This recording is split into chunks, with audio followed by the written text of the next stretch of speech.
और मुझे एक बात बहुत अजीब लगी है कि उनकी तकरीर का जो सबसे इससे जो ताकतवर पॉइंट था, जो बहुत अहम पॉइंट था, वो इंडिया की तारीफ की, बेपनाह इंडिया की तारीफ की गई। इंडिया की पॉलिसियां हैं, इंडिया की पॉलिसियां हैं, इंडिया की पॉलिसियां, इंडिया जबरदस्त, इंडिया ये उसकी जबरदस्त। अगर मोदी जबरदस्त है और इंडिया की पॉलिसी तो एक ही है ना, पाकिस्तान दुश्मनी, अगर वो जबरदस्त है तो ठीक है, इमरान खान को मुबारक हो।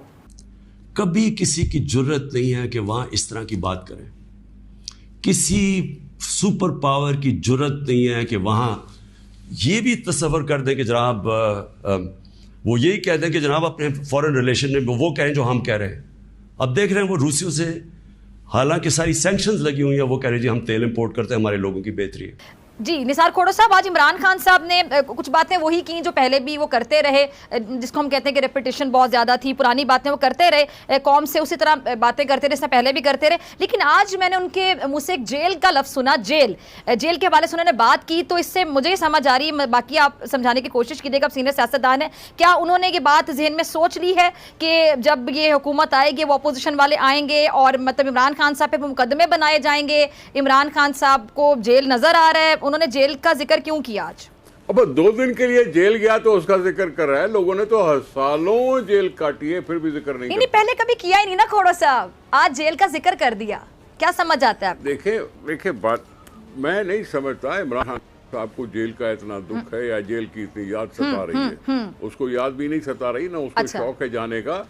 ये 2 दिन की जेल जो तहरीक में थी वो जज की बहाली के टाइम पे हुई थी, कोई लंबी जेल थी नहीं।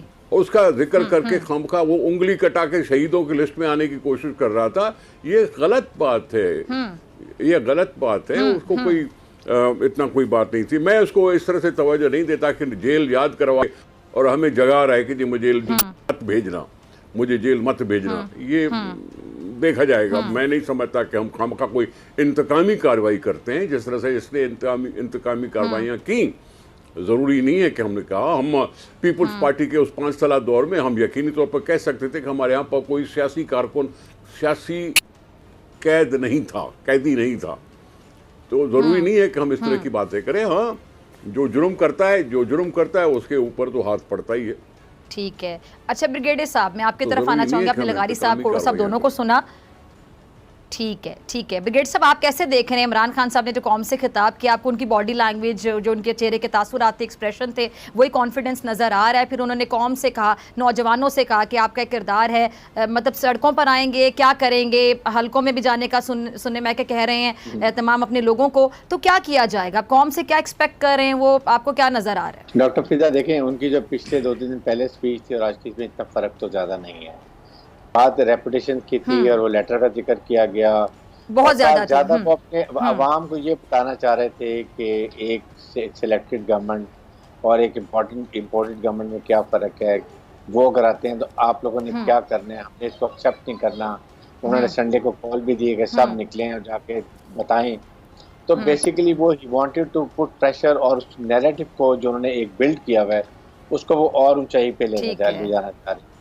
और वो ये करना चाहते हैं कि ताकि कम अज़ कम लोगों के साथ हों, और वो अगर कहीं इक़्तिदार से ख़त्म भी होते हैं जैसे अभी नज़र आ रहा है, उसके बाद वो अगले नैरेटिव को ऐसे बिल्ड करना चाह रहे हैं कि अगले 3 महीने में 6 महीने में अगर इलेक्शन होते हैं तो जिस तरह उनका ग्राफ ऊपर जा रहा है वो और ऊपर लेके जाएँ, अपना विक्टिम कार्ड लेके कि मैं सियासी शहीद कर दे गया हूँ, मुझे 5 साल फ्रेंड किए गए हैं, मुझे किसी की सपोर्ट के साथ हटाया जा रहा है। ये उनका आइडिया है और उनका नज़रिया था जिसको लेकर के फिर उन्होंने कहा कि जी ये लेटर जो है ये क्यों आया, कैसे आया, और इसको हम दिखा नहीं सकते।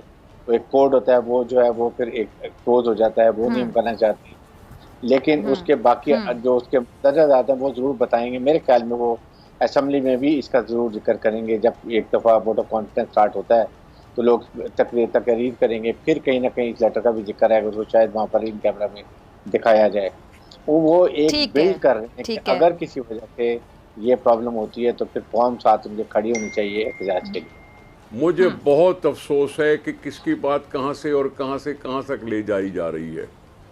ये जमहूरी रास्ता है, आइन में लिखा हुआ है, हमारे पाकिस्तान के आइन में लिखा हुआ है कि हाँ, अगर मतलूबा नंबर हो तो वोट ऑफ नो कॉन्फिडेंस आप पेश कर सकते हैं। अगर बैनुल-अक़वामी साजिश थी ठीक है, और इनको पता था कि बैनुल-अक़वामी साजिश है, तो फिर अपने लोगों को क्यों नहीं बता रहा था? अपने लोगों को कॉन्फिडेंस में क्यों नहीं लिया? उसके अपने लोग जो है मुनर्फिन में से क्यों आ गए? उन्होंने वोट तो दिया नहीं, उनके ऊपर डिस्क्वालिफिकेशन नहीं लगेगी, लेकिन अपने लोगों को रोक क्यों नहीं सका? एलाइज तो चलो अपनी सियासी सोच को नजर में रख के कोई ना कोई किसी न किसी के साथ अलायंस कर सकते, लेकिन अपने पीटीआई के लोगों को उसने एतमाद में क्यों नहीं लिया था कि जी एतमाद पेश हो जाने के बाद कौम से आके खिताब करते हुए सीक्रेट एक्ट भी कहता है और सारा कुछ बता भी देता है। करता क्या है ये समझ में नहीं आ रहा। अगर सुप्रीम कोर्ट एक मिनट इसी सुप्रीम कोर्ट को चीफ जस्टिस जो है, ये चीफ जस्टिस से जो एक मिनट मैं अर्ज कर लूं, इसी चीफ जस्टिस ने इमरान खान को सादिक और अमीन डिक्लेयर किया था जब उन्होंने सीता वाइट को डिक्लेयर नहीं किया था अपनी वाइफ। यही चीफ जस्टिस आज अगर उनके एक्ट को अनकॉन्स्टिट्यूशनल कहता है और डिप्टी स्पीकर के एक्ट को अनकॉन्स्टिट्यूशनल कहता है, तो इमरान खान मायूस क्यों होता है? वोट ऑफ नो कॉन्फिडेंस हो जाने दा। आइन की इंटरप्रिटेशन डिप्टी स्पीकर का काम नहीं है। आइन की इंटरप्रिटेशन डिप्टी स्पीकर का काम नहीं है। इनडायरेक्ट एट्रीब्यूट करना स्पीकर का काम नहीं है। अगर इंटरप्रेट करती तो सुप्रीम कोर्ट करती 5A को,